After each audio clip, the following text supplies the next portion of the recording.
the independence of the Electoral Commission as a referee is important. Mr. Speaker, I come to 42. It reads, and I quote, Article 42 reads, every citizen of Ghana of 18 years of age or above and of sound mind has a right to vote.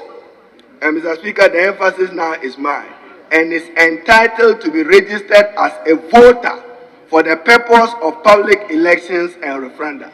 Mr. Speaker, so Article 42 imposes an onerous obligation on the Electoral Commission to provide an opportunity to every Ghanaian so qualified, without any inhibition, without any hindrance, to be able to consummate the right constitutionally guaranteed under Article 42.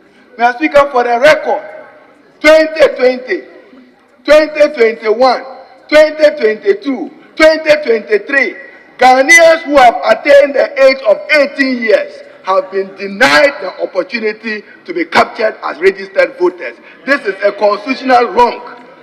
Let anybody challenge me with facts and figures, Mr. Speaker. He had made this statement whilst contributing to the report of the Special Budget Committee on a briefing session with the Commission on the Draft Public Elections Registration of Voters Regulations 2022 and other related matters. The situation, he noted, is unacceptable to a country committed to multi-party constitutional democracy. There has been no voter register opportunity for Ghanaians who have attained 18 years since 2021. That is a constitutional wrong, unacceptable to a country committed to multi-party constitutional democracy. Mr. Speaker, the right to vote and to be voted for is so sacred. Even for you elected members of parliament, one of the minimum qualifications of you to get voted as MPs is to show that you are a registered voter. That is the weight the Constitution imposes on this in Article 94 of the Constitution. So, Mr. Speaker, the Electoral Commission, by virtue of their existing CI, have no reason to tell anybody and to tell this august House why they have so failed to capture Ghanaians who have attained 18 years. So, Mr. Speaker, we have a problem with it.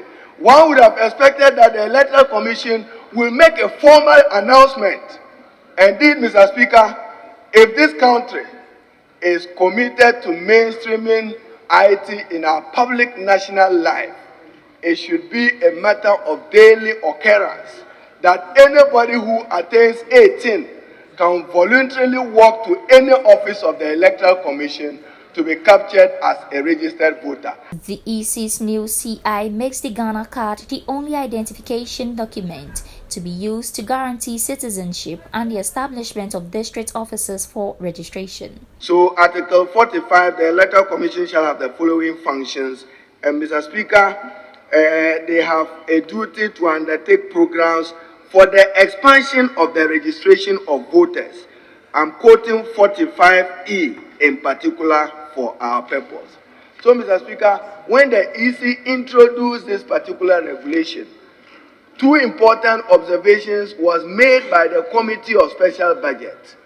One, the Electoral Commission was now informing the Ghanaian public through Parliament that only the national ID card issued by the National Identification Authority will be a sole reference document for the purpose of registration. Mr. Speaker, that is the intendment of what is referred to as a draft CI. And in it, if you want, I'll refer to the particular purpose. It says qualification for registration. And then it comes, Mr. Speaker, again to say 2, designation of registration centers.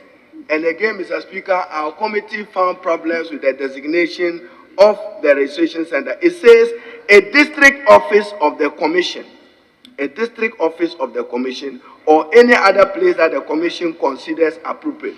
Mr. Speaker, throughout history in 1993, since the establishment of the Electoral Commission, voter registration exercise is done at polling stations. Polling stations. According to Haruna Iddrisu, these regulations will defranchise Ghanaians, thus must not be allowed to go through. Not district offices. And Mr. Speaker, I'll use the example of Bole. A polling station in the Bole constituency is as far as spending 4 or 5 hours to get to Bole Township in order to be able to be captured and registered as a voter. Mr. Speaker, maybe the Honorable Yusuf will give me the name of the community where they have to travel very far. Babato in the Bole district. So, Mr. Speaker,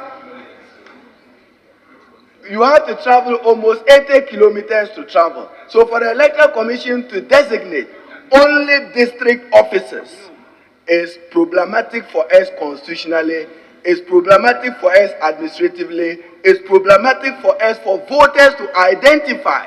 Mr. Speaker, when the opportunity was given to voters to go and register at polling station, it served two purposes.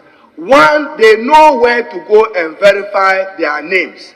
And two, they know where to appear on election day to be able to cast their vote. Now, limiting it only to a district office will deny Ghanaians this opportunity, which can also amount to an attempt to deny them a constitutionally guaranteed right under Article 42. We don't want to believe that this may be deliberate to disenfranchise people in areas deemed dominant for the National Democratic Congress. So, Mr. Speaker, we jealously will protect the right to vote. That is why, Mr. Speaker, we said that there must be a meeting of the Committee of the Whole where the Electoral Commission and the NIA share their data with us and assure us that we can rely on their data so that the National Identification Authority becomes the sole document. The committee's report submits that members of the committee had observed the Commission's overly reliance